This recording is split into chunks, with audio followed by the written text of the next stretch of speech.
საჯარო სკოლებში გაკვეთილებზე მობილური ტელეფონების გამოყენება პედაგოგებისთვისაც არ იქნება შესაძლებელი. შესაბამისულება ზოგადი განათლების შესახებ რეფორმა ითვალისწინებს, რომლის ძალაში შეცვლაც 2026-2027 სასწავლო წელს იგეგმება. განათლების სამინისტროს განმარტებით საგაკვეთილო პროცესისას მობილური ტელეფონების გამოყენების შეზღუდვით პედაგოგებმა მოსწავლებს პირადი მაგალითი უნდა მისცენ. ამ მოსაზრებას ეთანხმება ქალაქ გურჯაანის პირველი საჯარო სკოლის დირექტორის მოადგილე თინა თიმბერიძიშვილი.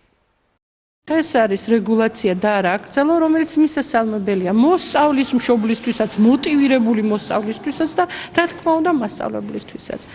ჩვენთან მაგალითად ჩვენს პედკოლექტივში ყველა მიესალმება, ძალიან მისაღებია, სასიცოცხლოდ მნიშვნელოვანია საგაკვეთილო პროცესისთვის, მაგრამ ნახეთ აი ერთი გამონაკლისი, რაღაც თავის დადებითი თვისებაც აქვს.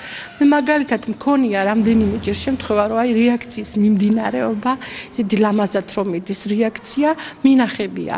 ქართულის მასწავლებელთან აი გაკვეთილზედაც დავსწრება, თუმცა ამისათვის არის პროექტორი სკოლაში და არის ლაბორატორია, მაგრამ რაღაცა მონაკვეთში და მომენტში შეიძლება მაგის გამოყენება.